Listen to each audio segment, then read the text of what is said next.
പശ്ചിമേഷ്യൻ രാഷ്ട്രീയത്തിൽ വൻ വഴിത്തിരിവുകൾക്ക് സാധ്യതയേറ്റി അമേരിക്കയുടെ മധ്യസ്ഥതയിൽ നിലവിൽ വന്ന പുതിയ സുരക്ഷാ കരാറിന്റെ അടിസ്ഥാനത്തിൽ ഇസ്രയേൽ സൈന്യം തെക്കൻ ലെബനന്റെ ചില ഭാഗങ്ങളിൽ നിന്നും പിന്മാറ്റവും സൈനിക പുനർവിന്യാസവും ആരംഭിച്ചതായി US പ്രസിഡന്റ് ഡൊണാൾഡ് ട്രംപ് പ്രഖ്യാപിച്ചു.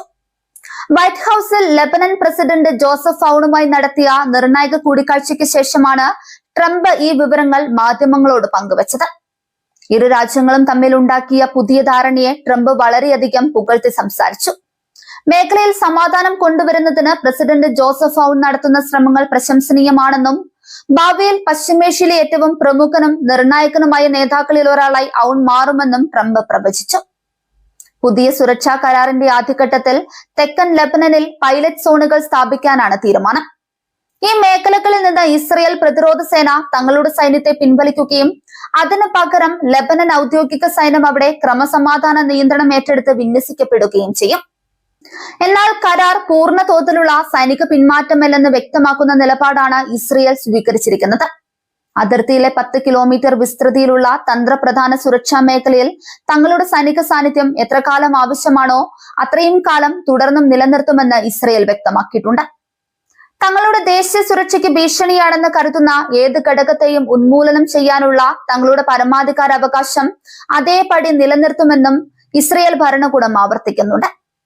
സൈനിക പിന്മാറ്റത്തിന്റെ ആദ്യഘട്ടത്തിലും സ്വയം പ്രതിരോധ താൽപര്യങ്ങളിൽ യാതൊരു വിട്ടുവീഴ്ചയ്ക്കും ഇസ്രയേൽ തയ്യാറല്ലെന്നാണ് ഇത് വ്യക്തമാക്കുന്നത്. അതേസമയം അമേരിക്കൻ മധ്യസ്ഥതയിൽ ഒപ്പുവെച്ച ഈ കരാറിനെ പൂർണ്ണമായി തള്ളിക്കളയുന്ന നിലപാടാണ് ഇറാൻ പിന്തുണയുള്ള ഹിസ്ബുള്ള സ്വീകരിച്ചിരിക്കുന്നത്.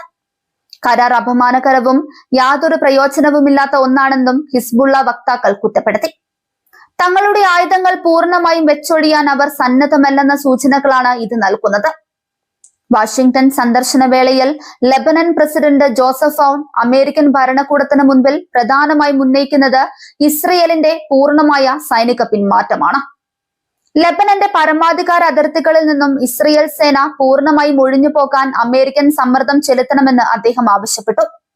കൂടാതെ ഇസ്രയേൽ പിന്മാറുന്ന പ്രദേശങ്ങളിൽ ആധിപത്യം ഉറപ്പിക്കുന്നതിനായി ലെബനൻ ദേശീയ സൈന്യത്തിന് കൂടുതൽ സാമ്പത്തിക ആയുധ സഹായങ്ങൾ നൽകണമെന്ന് ഔൺ US ഭരണകൂടത്തോട് ആവശ്യപ്പെടും.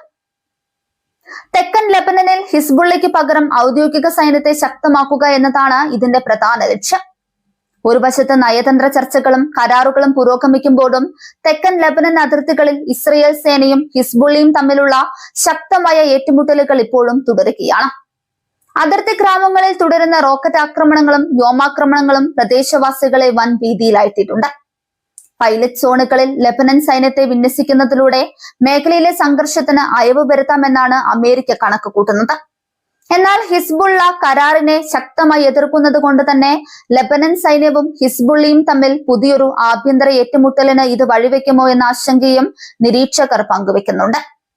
ഇസ്രയേൽ സൈന്യം ഭാഗികമായി പിന്മാറുന്ന ആദ്യ പൈലറ്റ് സോണുകളിൽ കർശനമായ നിരീക്ഷണവും തന്ത്രപ്രധാനമായ പരിശോധനകളും നടക്കും.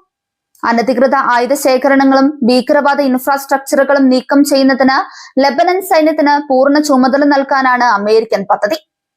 പശ്ചിമേഷ്യയിലെ വിപുലമായ യുദ്ധ സാഹചര്യത്തിൽ നിന്ന് ലെബനനെ സംരക്ഷിക്കുക എന്നത് പുതിയ ഭരണകൂടത്തിന് വലിയൊരു വെല്ലുവിളിയാണ്.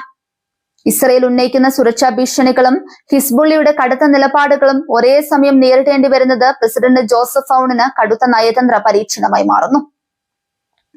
അമേരിക്ക വിഭാവനം ചെയ്യുന്ന ഈ മധ്യസ്ഥ കരാർ വിജയകരമായാൽ അത് പശ്ചിമേഷ്യൻ സമാധാന ചർച്ചകളിൽ വലിയൊരു നാഴികക്കല്ലാകും.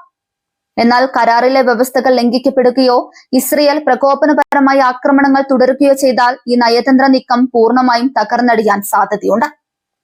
അമേരിക്കയും ഇസ്രയേലും നടത്തുന്ന സംയുക്ത നീക്കങ്ങൾക്കെതിരെ മേഖലയിലെ മറ്റ് സഖ്യശക്തികളും നിരീക്ഷണം ശക്തമാക്കിയിട്ടുണ്ട്. ഇറാനും അതിന്റെ പ്രാദേശിക സഖ്യകക്ഷികളും ഈ അതിർത്തി മാറ്റങ്ങളെയും സൈനിക വിന്യാസങ്ങളെയും തികഞ്ഞ ജാഗ്രതയോടെയാണ് വീക്ഷിക്കുന്നത്. വരും ദിവസങ്ങളിൽ വൈറ്റ് ഹൌസിൽ നടക്കുന്ന തുടർ ചർച്ചകളും തെക്കൻ ലെബനനിൽ സൈന്യം നടത്തുന്ന പ്രായോഗിക നീക്കങ്ങളുമായിരിക്കും ഈ സുരക്ഷാ കരാറിന്റെ ഭാവി നിർണ്ണയിക്കുക. അതിർത്തികളിൽ പൂർണ്ണമായി സമാധാനം കൈവരുന്നത് വരെ പശ്ചിമേഷ്യൻ മേഖല വലിയൊരു അനിശ്ചിതത്വത്തിന്റെ നിഴലിൽ തന്നെയായിരിക്കും നിലകൊള്ളുക.